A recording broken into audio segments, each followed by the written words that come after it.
Years ago, CBC had a host called Alan McPhee, and he always started his show, Hello Vacuum Land. And back in those days, I didn't really get the sense of what he meant. I thought he just, because he was an old-time presenter, that he probably was talking about the days of radios with vacuum tube. But Zoom, when it's muted, has sort of taught me maybe another aspect of it, is that I can see that there are a lot of people out there, but there isn't the feedback that you have in the live presentation, so it almost does feel like a vacuum. But in any case, I will try to help all of you learn a little bit about the topic that I'm going to go over tonight. I know many of you have been to the other two sessions, the first one with Dr. Thomas when he went over dementia itself and the different types of dementia and ways to manage them. Then Dr. Bradek was talking about ways to manage behaviors that are difficult that happen in dementia, which is obviously a complex topic, as those of you who attended the presentation saw. I'm going to be going to what can you do before any of that to try to not get to that. Now, I'll talk a lot about research that has been conducted, that has been found on how to avoid dementia. But it doesn't mean, unfortunately, that if you did everything that the research shows, that you would never get it. It's just that hopefully it will lower your risk. It's a little bit like making sure when you cross a road that you look both ways to try to avoid being hit by a car. But even when people do that, very rarely, sometimes there's a mishap that happens. So we'll try to avoid the mishaps. Carl had changed my first slide so that it would stay with the theme of the dining to learn. My original slide at the beginning was this one, and this was a series of paintings done by a Dutch painter who lived in New York City called Wilhelm Utermohlen. And there's a self-portrait of him in the upper left that he painted in 1967. Anyways, in about 1993, 94, he was diagnosed with Alzheimer's disease. And he set up a project for himself, which was to do a self-portrait as his Alzheimer's progressed. And basically, you see here over a period of about 5 years, how his ability to draw himself gradually diminished until this. There's even a later painting that I don't have here, which is basically a red spot. And so it's really a poignant telling of how awful this illness is, how it affects people and their ability, and it'd be awfully nice to be able to avoid it. And just before I go on, whenever I do presentations for academic purposes and for the university, we always have to tell people whether or not we get paid by commercial sources, and I don't, although I will be talking about a few medications. I don't have any relationships with any commercial sources either. And the other thing we always tell people in the presentations, how do we avoid bias? But it's essentially by using accepted guidelines and by referring to commercial products generically. And I will be addressing guidelines, but what I've done in this presentation is I've tried to make it in a way that's more engaging than just by showing charts. I will be showing a few charts, such as this one, but there'll be points to all of them. So just a reminder at the beginning of what dementia is. And what this slide is showing is the deterioration in function, function being at this side, as the person who has a dementia gets older, starting from no problem to it getting gradually worse. And with our current criteria for dementia, or in what psychiatrists use, which is called the DSM-5, we call it neurocognitive disorder. Dementia is cognitive impairment, so the ability to think, to process information getting worse, that it affects functioning, and that it's not explained by some other factor that is able to diminish cognition, such as some medications people take can have side effects where their cognitive functioning isn't as good. So we have to try to make sure that there's not some other factor. Dementia is often treated with medications, and this is sort of a typical kind of chart that would be in one of the studies. And basically, this line here is the people on placebo. Towards the top is better, and this is people put on the dementia medication, showing that there was an improvement. And it all looks very good until we look in more detail. And on the particular scale the study uses, and most of them are in this situation, the improvement is less than what a doctor would be able to detect clinically. So in other words, yes, statistically there's an improvement, but it's not great. And so we don't really have good treatments, and we're looking for other options, which basically is what the topic of what I'm talking about tonight is, which is how do we avoid things so we don't have to end up having treatments that are not that great to begin with. So they do help, they're better than nothing, but they're not fantastic. And every few years, a group of researchers gets together to look at what has come out over the previous few years in terms of how to prevent dementia and how to treat it. I'm going to talk about the prevention part. And this is the latest one. It was published in February this year, 2020.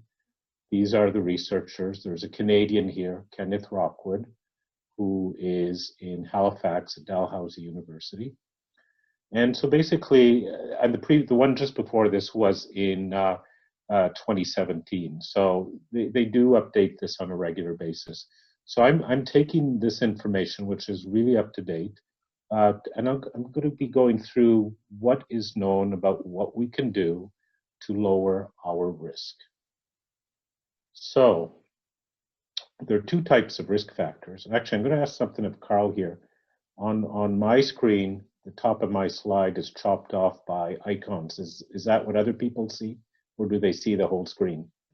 I'm seeing the whole screen. Okay, good. So that's probably just my screen. Good. Yeah, I think so. All right. Okay, so two types of risk factors. There are those that we can't change, and there are those that we can change. So I'm going to talk briefly about the ones we can't change because that's not really the topic of what I'm talking about. But the most important ones are age. We can't grow younger, and the risk of dementia goes up as we get older. So nothing we can do about that. Then the man on here is asking, whatever happened to our sexual relations? So sex is a factor. It's actually more common in women, especially Alzheimer's disease, than it is in men. There's nothing we can do about that. So her answer to presumably her question is, and it's something you can show to children, I don't know. I don't even think we got a Christmas card from them this year. So that's the third thing we can't change, is the genetics, where we come from and who comes from us. So those are certainly important factors, but there's nothing we can do about them. And there probably won't be anything we can do about things, even about genetic things, for many years. So I'm not going to talk about those. I'm going to talk about the kind of things that you can do something about. And obviously, this is Cookie Monster from Sesame Street. Sesame Street was always brought by some number. And so today's show is brought by the number 2. And the reason for that is almost everything that can help you decrease the risk of dementia decreases it by a factor of 2. So this shows the risk nowadays. So between ages of 65 and 74, there's a 2.4% risk. Between the ages of 75 and 84, there's 11% risk. Between the ages, above the age of 85, there's a 34.5% risk. So about a third of the population. But if we did something about just one risk, we could diminish the effect by 2. And the reason it's then these two things look like they're much smaller than half of that. Decreasing the risk by 2 means shifting the risk 5 years earlier, because it doubles every 5 years. So instead of 11.1 here, it would be 2.4%. Instead of 34.5%, it would be 11.1%. Above age 85, we don't have as much information. Some studies seem to suggest if you make it to 90 without getting a dementia, the risk drops off. Others don't show that. So it's not entirely clear. But what we want to do is this. We want to make the risk lower. So it doesn't get rid of it completely, but it certainly makes a big difference. And so I'm going to talk about things where we have numbers. So this slide says, this is from the New Yorker, we are neither hunters nor gatherers. We are accountants. We have numbers. So this comes from the study that I showed earlier that was published in 2020. Reminder, the modifiable risk factors increase the risk by 2. I'm going to be talking about all of these, but this sort of gives you an overview, and I'll talk about a few more things. About the risks I'll talk about: education, hearing loss, head injury, high blood pressure, drinking too much alcohol, being overweight, smoking, depression, being alone, being physically inactive, diabetes, and air pollution. And the other thing that this chart also shows is that some risks are particularly important if they happen at a certain point of our life. So the impact of education is mainly an effect that's felt in early life, under age 18. And so people are very vulnerable even early on in life. And if you can get a good education, that seems to be protective. These ones here also have an effect early on. And what do I mean by these? So hypertension, generally we know that it's a good thing to treat. However, if people have normal blood pressure here and have high blood pressure here, treating high blood pressure over age 65 doesn't seem to have as much of an impact on preventing dementia as it does here. So that's why these are put at different parts in life.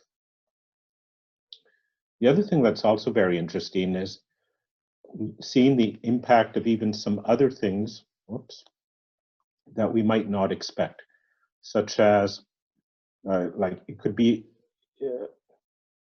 obvious to people that if they have a head injury, if they drink too much alcohol, if they're physically inactive, that can have a big impact. But it's less obvious that something like depression could be that important. So I'll start off at first with the early life factors. And then what I'm going to be doing throughout the session is about every 2 of these risk factors, I'm going to pause a little bit. I'm going to see if there are any questions people have. And if it's a question that's related to something that I'm going to be talking about, I'll say I'm going to be talking about that. So the first thing is education. And this is what I mean that I've tried to simplify things. I've tried to find some pictures or cartoons that make the point, and hopefully that'll make something that we can remember. So what does research say about education? Basically, the summary is stay in school. And if you can, stay in school for more than 15 years. And it's been found that education is, as I showed on the first slide, a very strong preventer for education. And you have to do your homework. You can't get it done by someone else, so you have to be the one to do the work. So higher education results in what's called more cognitive reserve. Use your brain. So this is sort of related to the first slide. This is a Sudoku on toilet paper. So use your brain everywhere you can, as often as you can. In a sense, you're exercising your brain. That's what education is. I'll put a little pause here just to see if there are any questions before I go to the midlife factors.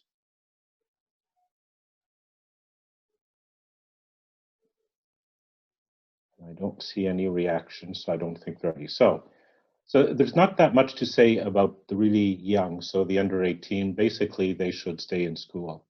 So now we're moving on to age 45 to 65. So hearing loss, are you talking to me? And this cartoon shows us selective hearing aids for men where they can switch off what they don't want to hear. I guess this might be familiar to some people. One thing that's quite stunning is the impact hearing loss has. And it's actually being studied right now if we can do things to improve hearing. This is actually a reverse dementia. It looks like there's a good possibility. And why might this be? It so happens that the parts of the brain we use for hearing are not that far away from the parts of the brain that are affected by Alzheimer's disease, for example, so that there are links. This is actually something that I remember about 30 years ago when I was first starting in psychiatry. A presenter had come up from the States to talk about this, and then sort of disappeared. And the group that put together the research showing all the factors that can help, when they published their overview in 2017, the comment that they'd made there is that they were surprised themselves about the impact of hearing loss. And these are people that generally kept up with this information. So there are trials going on now in some centers where they are looking at ways to improve hearing and then following people to see whether it can make a big difference. But certainly one thing we do know that the people with hearing loss, the risk is higher. So in case you're asking questions, there's not that much actually known about the links, the relationship, or why. All it is that, my God, this is an important factor, and we should be finding out more about it.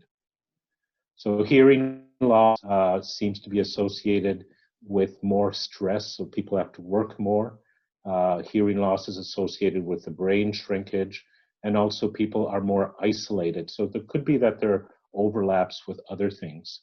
Hearing aid use is associated with better cognition, decreased isolation, and there are even studies that showing that depression is less severe in people who use hearing aids.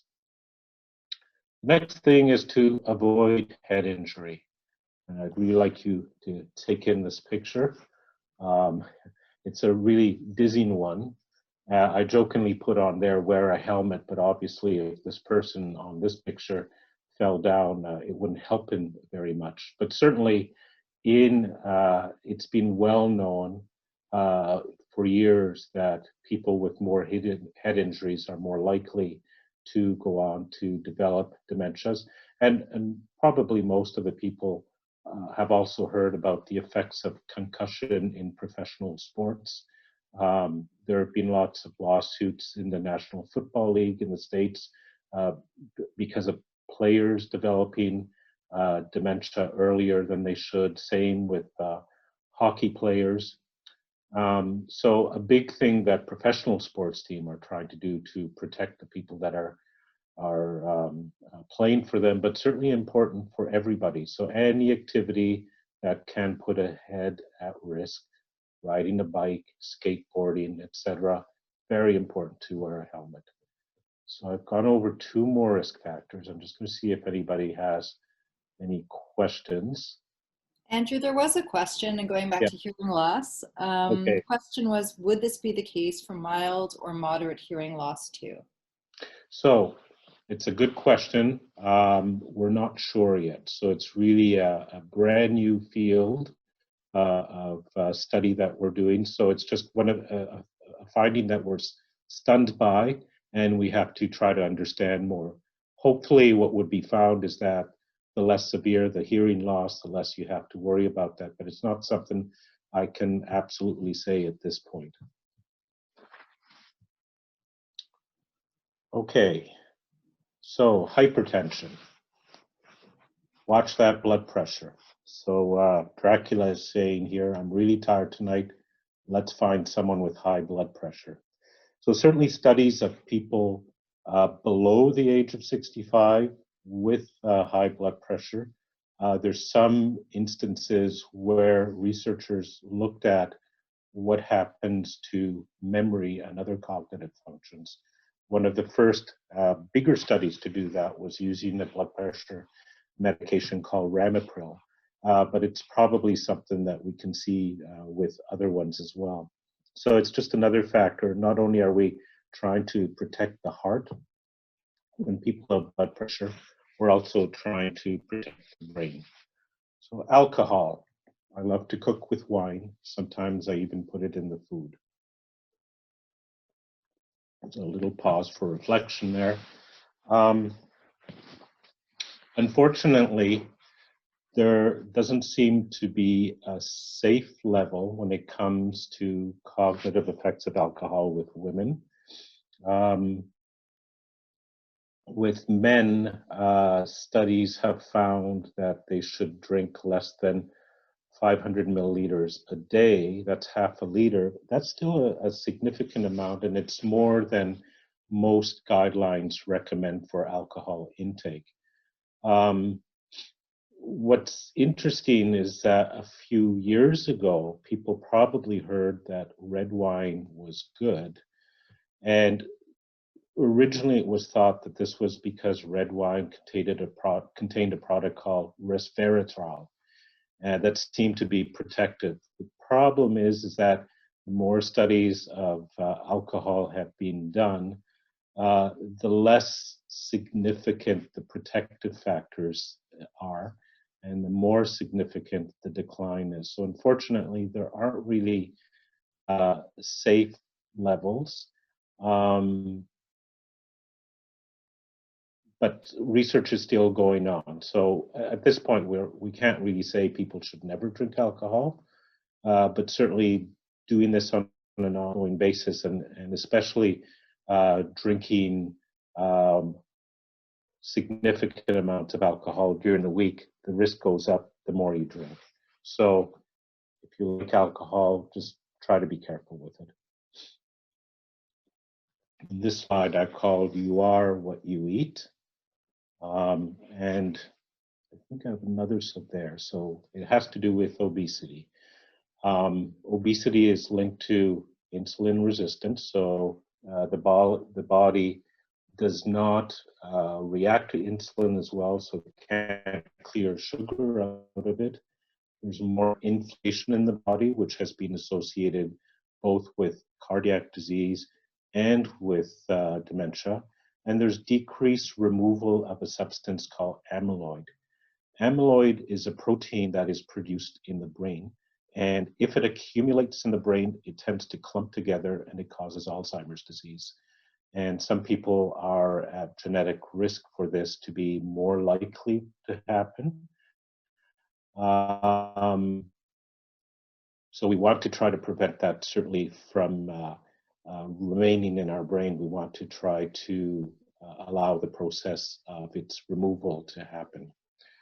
So unfortunately, obesity is one of those things that slows down the clearance. So I'll stop here to see if there are any other questions. So there's a comment asking if you could comment on the chronic use of cannabis. Okay, so right now, what we know about cannabis is that the impact on cognition is primarily if it is used in teenage years. And the reason it's thought that that has an impact then is because that's when they're supposed to be learning, and it decreases the ability for people to learn and to remember. Cannabis used in people who are over age 25 does not seem to have the same effect. So chronic use itself, if it's by adults, doesn't seem to be a factor when it comes to with education and ability to remember. But if it's used in teenagers, it decreases their ability to have education, and then possibly, given what I've been saying up to now, it might have an impact later on life with respect to dementia. So that aspect we don't know quite as well. So basically, we would say to try, especially in teenagers, to try to limit the amount of cannabis to be used, certainly at that range of someone's life. Thanks for that, Andrew. There's another question asking, is binge drinking worse for dementia than moderate drinking?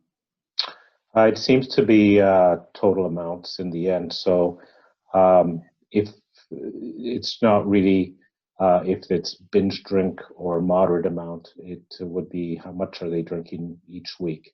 So, and right now that's the way that most of the studies have looked at is divide a weekly amount down to a daily amount, which is where they got the 500 milliliter level. I think another thing I would say also, certainly if people aren't drinking, they shouldn't start drinking more than they are.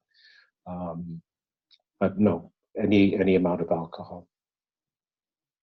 Okay, thank you for that. There's one other question also related to, it's related to cannabis, asking if cannabis should be prescribed by a doctor. I don't think that will ever happen. So it's actually not not whatever answer I would give is not particularly useful. It's I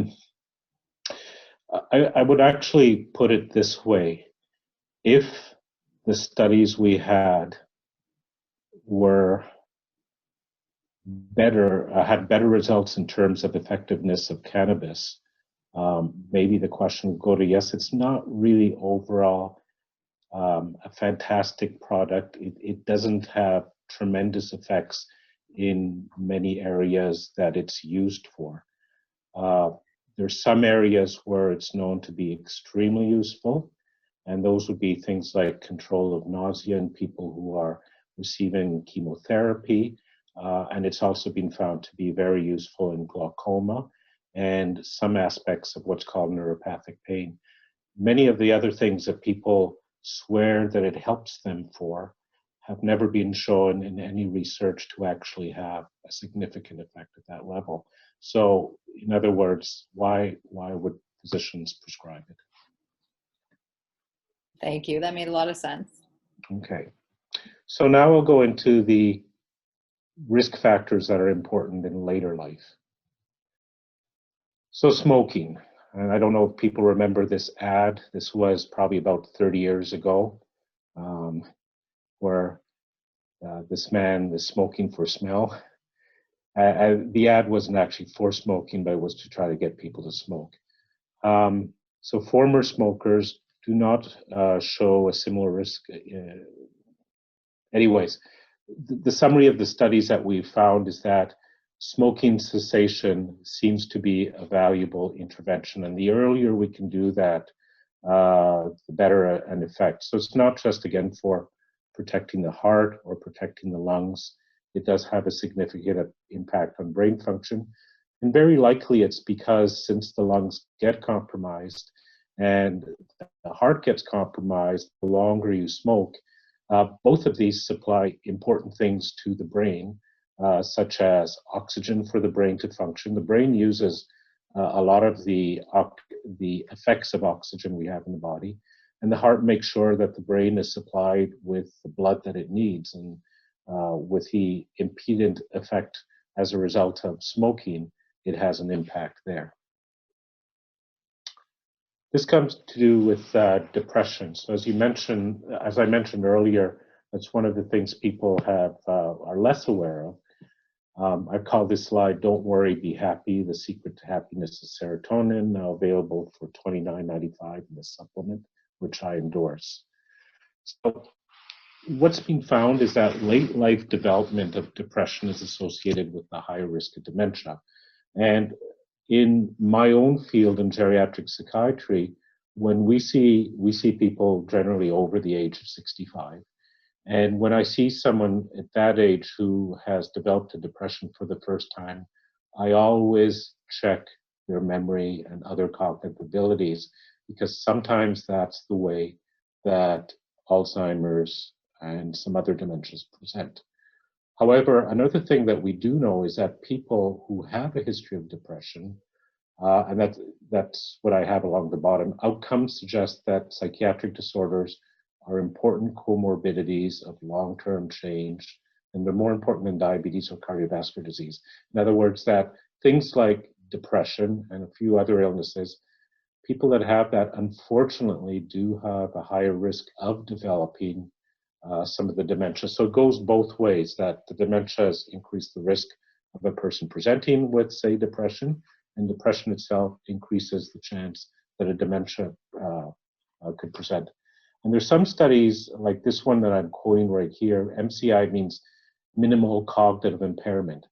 This is what sometimes is called pre-dementia. Patients with this who have a history of depression, who have taken an antidepressant for, I'm just going to shove something over on my screen because all the words are covered there. SSRIs are a typical type of antidepressant. If they've been taking the antidepressant for more than 4 years, that group had a delayed onset of Alzheimer's by 3 years compared to the group who weren't taking an antidepressant. That's not to say that everybody with this should be on an antidepressant. We feel that non-pharmacologic treatments of depression might have the same impact as well. So basically the story is that, and it's sort of the mantra that we always have in psychiatry. If someone has depression, we want to find a way to get them better, because not only does it have impact on their day-to-day functioning, there's also a potential that it could be causing some cognitive problems that will show up as they get older. A researcher called Martin Seligman had developed what he calls the well-being theory, which is summarized by the initials PERMA, PERMA. And so this is addressing what else can we do other than antidepressants to try to stay well. So try to regularly experience positive emotions. So one way of doing this is by being with people that we enjoy being with and laughing. Make the things that give you pleasure a regular part of your life. Engage in activities that distract you from other things, such as hobbies, sports, books, etc. Maintain positive relationships, and I'm going to address that later. Pursue a purpose that gives you meaning, such as charitable work for those who are religious and involvement in religion. And set goals to accomplish mastery. So for example, training for an event, learning a new language. Maybe if you've always wanted to read the classics, start reading the classics, something to exercise the brain. But we also know that this helps to reduce depression. So not only antidepressants, but we try to look for other things that give meaning to life so that we have a better life. The other thing that we also know is that, just a second, the neuropsychiatric symptoms, which includes depression, result in a faster decline. So I think probably Dr. Bradek addressed in quite detail what's known as behavioral and psychological symptoms of dementia. So things like agitation, irritability, anger, etc. And things like depression can make these appear more quickly and also result in a faster decline. So another reason that we try to treat that. So even though depression could be caused by the dementia, the effects of that depression can also make people decline more rapidly, which is another reason that even in dementia, we want to try to treat psychiatric symptoms. So I'll put a little pause there to see if there are any other questions. There are a couple, Andrew. So the first is a two-part question. Okay. Would treating depression well with medication and therapy, etc., help to modify the risk for dementia? Also, what if someone had seasonal affective disorder? Okay, so I'll address the seasonal affective disorder. We don't know as much about that, although it does have a significant depressive impact. So it hasn't specifically been treated, but knowing that depression any time during the year can be a problem. I would say that certainly dealing with seasonal affective disorder would be just as important. For the first part of the question, basically that's what the studies seem to be pointing at. If we can treat depression, that it looks, and that the one that I mentioned was one of the first ones that pointed that direction. If we treat the depression, certainly it slows down the progression of a cognitive decline. Will it stop it? We don't know, but it hopefully pushes it out into the future. And hopefully, if we are really good at doing treatments, pushing it out far enough that it happens after when we would have died anyway, so that we don't have to experience the decline as a result of dementia. Thank you. The next comment is a participant mentioned that recently she was told that those on venlafaxine have, for long term, have cognitive difficulties in later years and cannot come off the medication. Okay. She's wondering if you've heard this or seen the research. So actually there is research looking at whether people on antidepressants are at high risk of dementia. And the good news is that it looks like they are not. The only one that that hasn't actually been shown is a medication called paroxetine or Paxil. But it's not known if it's the medication itself or a particular side effect of it called an anticholinergic effect, which can sometimes mimic changes we see with Alzheimer's. When the medication is taken away, those changes tend to go away. So it doesn't cause it. So it might be a side effect. When I see a person in my own clinic, and I know a lot of my colleagues do the same thing, who is on paroxetine, we always look at whether or not we can maybe switch it to another antidepressant just to avoid these particular side effects to begin with.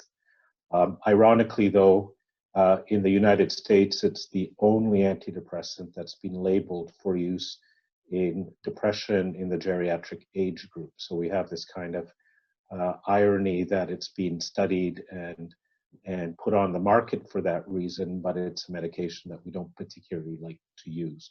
But the other antidepressants, we don't have that information that they make it more likely for dementia to be there. And it could be that that came from other kind of studies where it was found that people who are older, who are depressed, are at higher risk. So it might be that that factor was mixed in by mistake.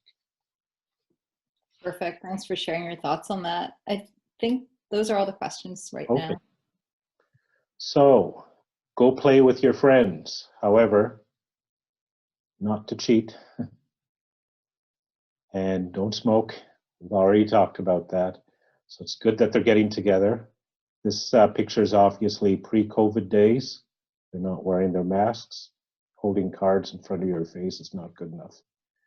So anyway, but the whole point is that try to diminish loneliness. And there's a lot of work that's been done in this field to try to make sure people aren't isolated to begin with for other reasons. But certainly we also know that people who are isolated often are at higher risk of having dementia. Is it because the isolation causes that, or is it a factor of the dementia itself that results in them being more isolated? We don't exactly know. But just knowing that it's a risk factor, it's still important to try to find a way to diminish its effects if it actually is the isolation that's the problem. There are other things too. So social isolation not only is a risk for dementia, but also this means hypertension, coronary artery diseases.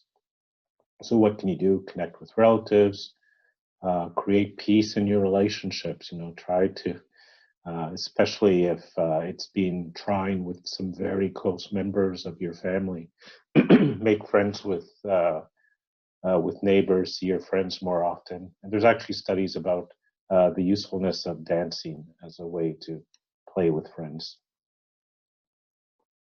talk to people. And this comes from Dilbert and his Catbert, the evil director of human resources, is saying people are complaining that you're antisocial. Says, I only dislike the people I get to know.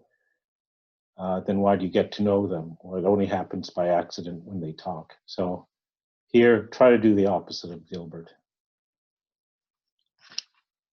Go play outside. So basically be more active. And what they're saying here is the doctor said he needed more activity, so I hide his TV remote 3 times a week. And that's actually consistent with many things that we do try to recommend in other areas, particularly in heart disease, that people should try to get at least 30 minutes to 60 minutes of activity 3 to 5 times a week. And as I put here, there's a relationship between exercise and dementia. So there actually are some good studies, even ones started when people were in their 70s and 80s, that found that people that could become more active physically, their cognitive functioning was maintained better than those who did not. So it can be done at any part of your life. And if you can't walk, there's certainly other kinds of things that might be possible doing that are still good for the brain. Interestingly, even some study has found recently that people that fidget more are a little bit better off than the ones that are completely still. One thing also, this comes from some studies looking at healthy habits and mortality. However, this also applies to things that we see in dementia itself. I did mention about the problems with being overweight. And basically, if you look at the picture here, there's some that have what's known as a body mass index under 25. So they're where physicians would want them to be. Body mass index between 25 and 30, that's still okay, but above 30 is certainly overweight. The important thing about this slide, what it shows is that, the more activities you do, the better you get, even if you're overweight. So if you're overweight and you do nothing, that's no good. If you're overweight and you try at least one activity, you've made a dramatic improvement. If you've done more than one activity, you almost come to the same level as people who are not overweight. So yes, being overweight is a risk factor, but there are things you can do about it. That's sort of the good news about the slide. And then I mentioned leisure, about different activities here. Among leisure activities, reading, playing board games, playing musical instruments, and dancing were associated with a reduced risk of dementia. And this comes from the New England Journal of Medicine. So there's often a joke in medicine that if it's been published in there, it must be right. But in any case, the other important thing is that the study was done in people over the age of 75. So even in this group, it still helped. I'm going to show another study right away, but I just want to explain one of the measures that they looked at, which was called the CADE risk score. CADE means cardiovascular risk factors, aging, and dementia. And what you do to get this risk score is that you take the points and add them together depending on your age, level of education, sex, blood pressure, body mass index, which I talked about the last slide, if you know your cholesterol, and whether or not you're physically active. And the numbers go up for the increased risk. Basically what it shows is that the higher the risk, the higher the risk on the score, the higher the risk of dementia. And what they did here is that they took people and,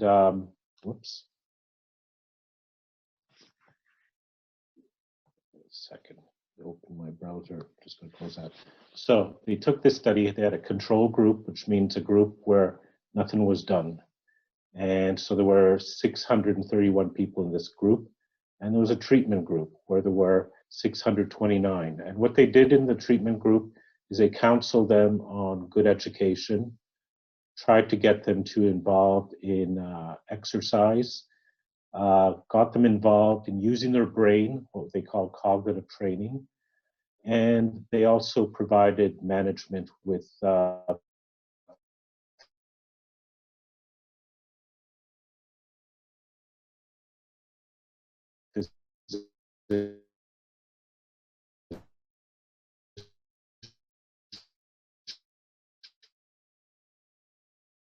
and the better the result. The darker lines are the groups that got everything, and the dotted lines are the group is the control group. So basically what they showed is that, whoops, memory got better. So this is memory in the group that had all the intervention. This is a group that had nothing. Executive functioning, which is the ability to make decisions, to plan. The group that got the treatment were better off than the group that got nothing. And then processing speed, how rapidly you could think. The group that got the treatment were better off than those that did not. And they were already starting to show some differences as early as 12 months, but certainly by 24 months. So again, these were people in the age 60 to 77. And that's when they started with this. So even starting within this age group was able to produce a difference. Diabetes, basically, I just have one slide. You want to make sure this is treated as well as it can. This is just a reminder of the first paper that was published about insulin. Insulin was discovered in Canada. It was published in the Canadian Medical Association Journal. And this is from the page of that journal. Here's Banting and Best, who are very well known, and got the Nobel Prize for their discovery of insulin. So it was a Canadian discovery. But anyways, we know that people with diabetes do have a higher risk of dementia, untreated diabetes. And treatment of diabetes does make a difference, which I had on the first slide of my presentation. This addresses pollution. And this particular slide wasn't specifically addressing memory, but was more addressing the effects of pollution in various areas. But you'll see when they put it together, there are a lot of bad things pollution can do. Poor cognition is one of the important things. Is it because they're at higher risk of having heart attacks, heart failure, and strokes? Maybe, but in itself, it's still a reason to try to work as much as possible to help lower pollution, because if it helps this, it also helps with cognition. Now, those are the kind of things that were of the list of 12. And before I go on to a few other things that can be done, I'm just going to pause and see if there are any further questions. There are a couple, Andrew. So the first, I guess, relating to isolation. Has COVID increased dementia in people?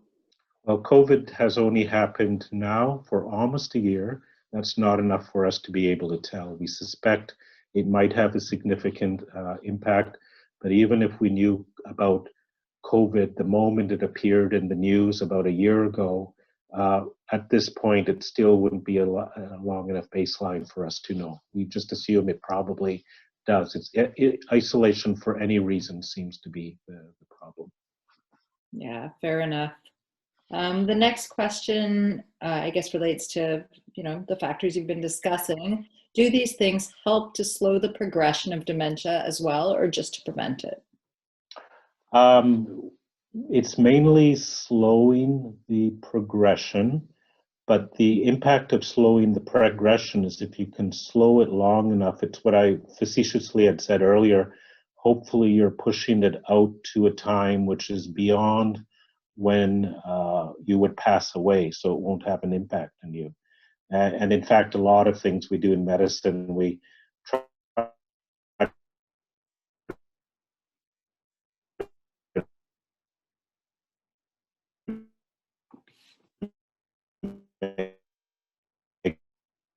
sure strokes don't happen when the person's alive or heart attacks happen. Now, we don't really know of anything that can absolutely stop dementia from happening outright. Okay. We have another comment. What I have found is people would be in a conversation and suddenly forget what they were saying. I noticed this since COVID. So again, it's around social isolation. Yeah. Yeah. And the other thing I do want to mention about that, and it's something, a point I make to a lot of the patients I see, because they worry about this, but it's not unusual to forget what you wanted to say. What would be really unusual would be to forget and then not even remember that you had something that you wanted to say. And so a lot of people tell me, it pops back in my head when I don't need to know it anymore, which I would say that's a good thing. That means that your brain is actually working normally, and those things are coming back. And sometimes you might even remember some instances where you couldn't remember something, and then you wake up in the middle of the night and there's that thought. So if it pops back in your head, don't worry about it. Perfect. Thanks for that. That's it for now. Okay, so Thanks, I'll move on to a few more things you can do. So it's sort of more, I guess, in some ways, I still have my lighthearted slides, but it's other factors. And this comes to do with, there are studies of diet. So I'm introducing this section as eat food, not too much, mostly plants. So that's sort of the summary of what we know is good for us. This slide says there's plenty of room for all of God's creatures right next to the mashed potatoes. This is what's known as the food pyramid. And what I'm showing is the food pyramid specifically of a type of diet known as the Mediterranean diet. And I won't read through all the sections in there, but mainly it's the diet that has been found to be more common in people who live around the Mediterranean. So there's a lot of vegetables in it, a higher proportion of things such as fish and oils compared to red meats, and wine in moderation. And there's another variant of this known as the Scandinavian diet, which essentially looks the same, but it's foods that would be found more up in the Scandinavian countries. And those are two diets that actually have been associated with a much slower appearance of dementia than other diets. One of the more interesting studies related to this, a researcher whose last name is called Skarmagias. He's one of the big researchers in diets and the effects of cognition. And he looked at a large population in New York. And what he decided in that case, instead of what he usually did, which was try to get people to eat a certain diet and see what happened, he just went around and asked people, what are you eating? Putting it all together, did some cognitive tests, and then went back sometime later to see how they progressed. And what he found was the more like the Mediterranean diet people ate, the more likely they were to have still good cognitive functioning the second time he went back to see them than other diets. And this even included diets where people were purposefully trying to do every single macronutrient and micronutrient correct according to the study. So there's something about the way this is put together, which happened naturally in that area of the world, that seemed to have resulted in a better effect. One thing that I'll also point out, part of the diet, if you look at it along in the bottom, is not only what you eat, but it's also being physically active. The other thing I'll also mention, and this comes in the States, there's also one called the Mind diet, which has been studied. And it's basically the same as the Mediterranean diet, but it emphasizes eating more berries and nuts as well. It has pretty much the same effect. The Mind diet is one that's being more commercialized. The Mediterranean diet is more the one that just sort of naturally came up in the people of that part of the world. So just actually, this is my summary. So before I get to the summary, I'll just see if there are any more questions, and we'll have some time for questions after my summary.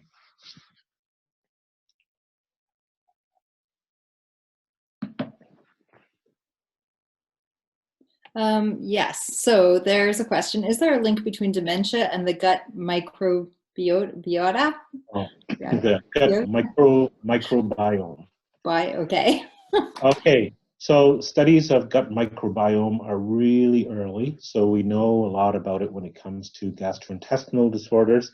We don't know quite as much when it comes, there's some neurologic disorders also where the gut microbiome, well, what this is, just for people who don't know, it's the collection of the microbes in our bowel. We all have microbes in our bowel.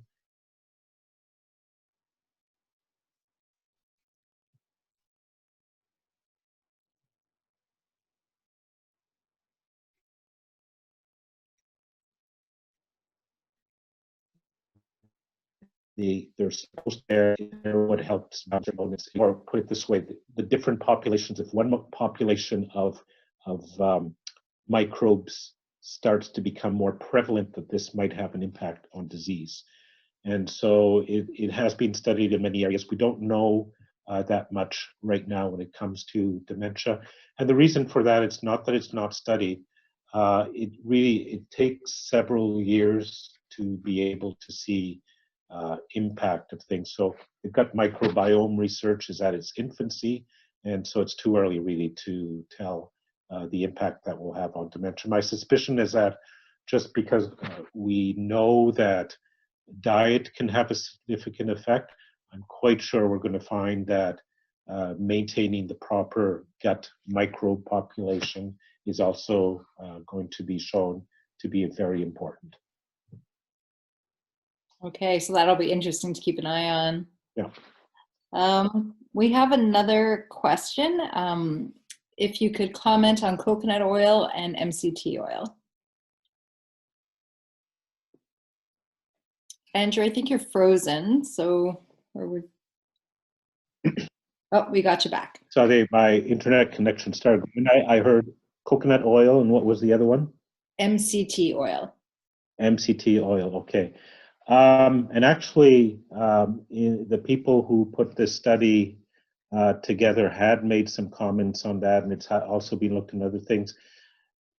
You often read about it. You can find a lot of information on the internet about both of these.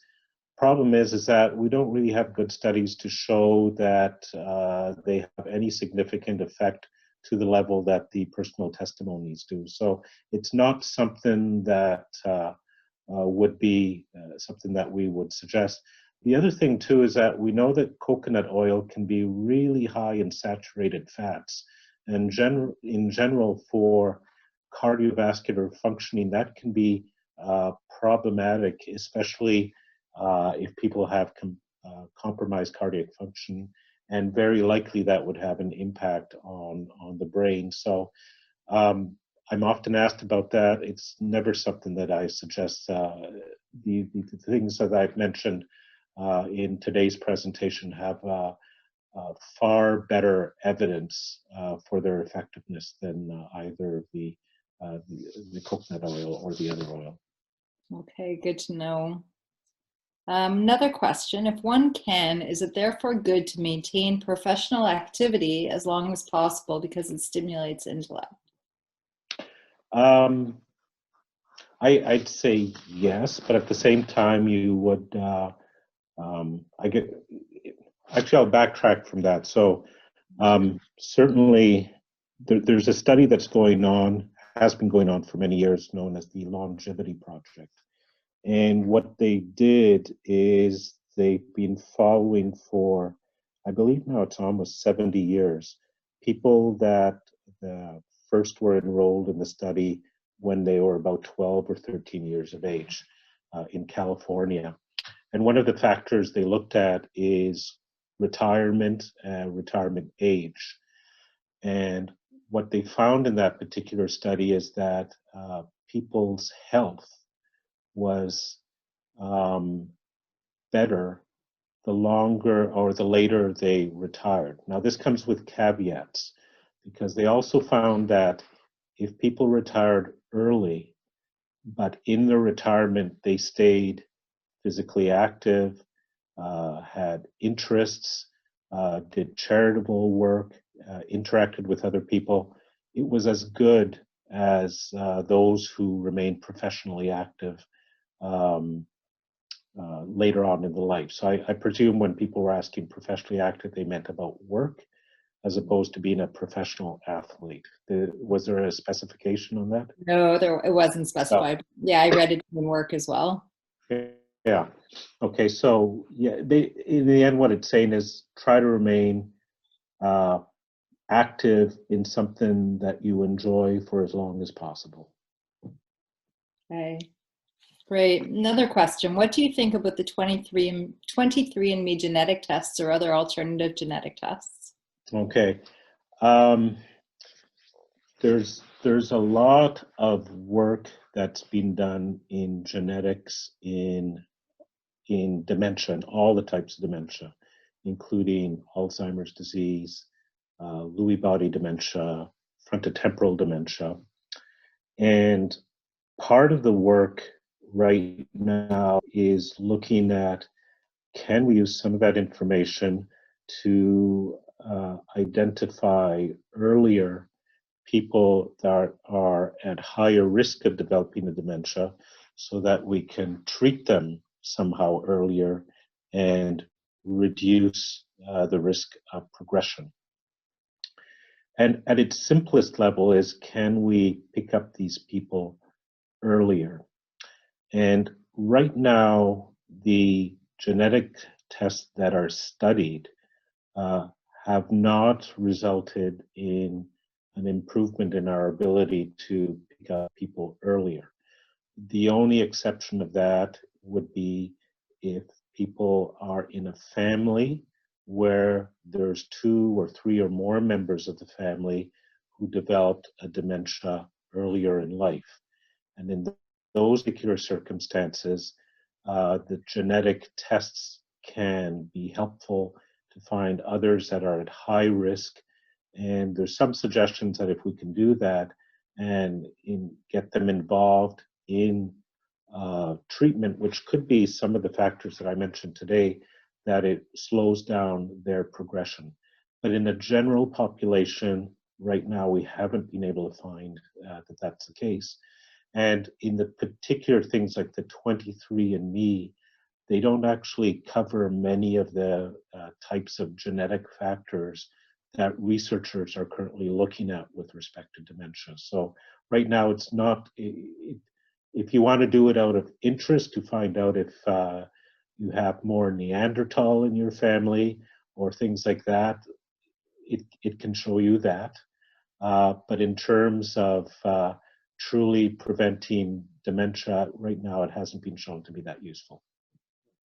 Great. Thanks, Andrew. That's it for the questions right now. Okay, so this is a summary of my talk. And even though it's not 12 factors that I mentioned at the beginning, there's some overlap. So what can you do? So one big thing is to control blood pressure, especially if you're under 65, and other vascular risk factors. And what can you do for that? You can watch your diet, wear a helmet, don't smoke, and aggressively treat depression. And the reason it's under that is that depression is also associated with an increased risk of vascular factors. The other thing is to maintain as much as possible an active lifestyle, and this is not only in terms of physical activities, but social. And if you're someone who isn't very social and is worried about that, maybe there's some charitable organization you can join as a volunteer, even if you don't feel comfortable with other people, but just to do something that is helpful in that kind of context might be something. Mental activities, especially when it comes to children, please stay in school or encourage the younger people to stay in school as long as possible. Another place that you can get some information, and this is a Canadian initiative known as Fountain of Health. I'm not going to click on this, but I gave you a link. And even though it's talking about health, the kind of things that they also address is how it impacts on cognition. So what they do, this is a website that there's federal and Nova Scotia funds that have gone to creating a package that's evidence-based. And there's some questionnaires on there asked about what you do physically, how you engage socially with people, medical risk factors, activity level, etc. And then it gives you some ideas not only of how you can change things to help yourself, it also provides some tools to allow you to follow up as time goes on to see if you're making progress in what you're doing. So in a sense, it's sort of like my presentation, but a practical application of what I've been talking about today. And since you were listening to me, you were using your brain, and so hopefully that helped save some brain cells. And right now, I'm available for any other questions people might have. Great. So we have one. It's, do you think there will ever be a true cure for dementia? I know there isn't a cure right now. How far away do you think we are from a very effective treatment for dementia? And that's a tough question to answer because we don't have actually anything that right now stops the most common forms of dementia that we know of. So, for example, I'll talk about Alzheimer's disease specifically. There was great hope that if we found ways to prevent amyloid from clumping together, I'd mentioned amyloid earlier in my presentation, of clumping together and making these little rocks in our brain that deteriorated or damaged the brain cells, that we might be able to prevent dementia. Unfortunately, all the things that are being done to try to prevent them from clumping, which included what's known as immunotherapy. This didn't lead anywhere. We were able to show that the brains of people that had the treatment after they died had a lower level of amyloid than those on the placebo group. But the measures during their life didn't actually show that it had had any impact. So that didn't lead anywhere. Another thing that was tried was to prevent a protein called tau, which is another very common protein in Alzheimer's disease, also found in frontotemporal dementia and in some other forms. If we prevented it from clumping together and cause what's known as neurofibrillary tangles, that we might be able to do something. And up to now, we've had no success. So is it because it's the wrong target? If that's the case, we're still looking for other targets. But basically, we don't know. So it's very hard to say at what point in the future are we actually going to be able to stop things. So the best thing I can say is that what we do know is that we can slow it down. And we also know that even if people have not been that active most of their life and they start in their 70s or 80s, even that has an impact on slowing things down.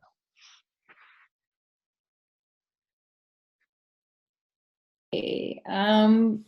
We have another question. How does dementia affect life expectancy, assuming the person has no other comorbidities?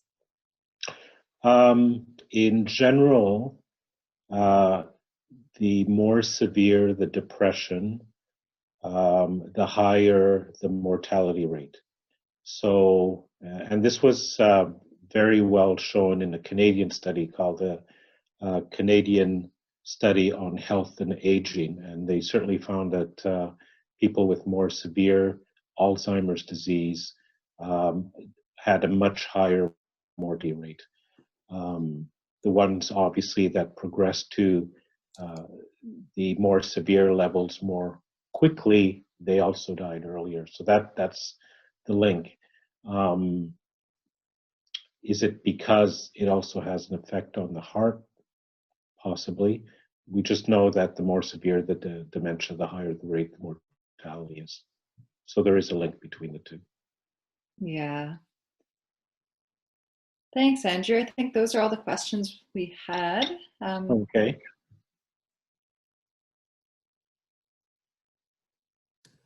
Okay. Well, I guess that's is that the end then, Andrew? I guess so. Okay. I'm just gonna see. I don't think that was my last slide. Okay. Yeah, and I'll send out that that video Oh, to everyone yeah, that you mentioned there, the Fountain of Health, because it's very. And there's stuff on there that people can print off as well. Yeah. Yeah. Well, thanks so much for your presentation, Andrew, and for all your evidence-based tips and practical things we can put into our life to hopefully prevent dementia for ourselves. It was just so great as well to hear all the questions and the comments coming in from our audience. And I got a couple questions just throughout it about the certificates of attendance and the gift cards for pizza. I'm gonna send the post-session survey link into the chat just now. So people should be getting that. And I'm gonna send that out as well, just over email sometime next week in case you didn't have the time to complete the survey tonight. I'm going to send a copy of the PowerPoint and the recording out to everyone as well. Oh, 1 second. Here it is. Panelists and attendees. Okay, it should be in the chat now, the post-session survey. I'll email it out again if people have problems accessing it. And I just want to say that this is our last Dining to Learn session this year. And I know it's been a very difficult time to work in long-term care. So I really thank you all for taking the time out of your evenings to be here.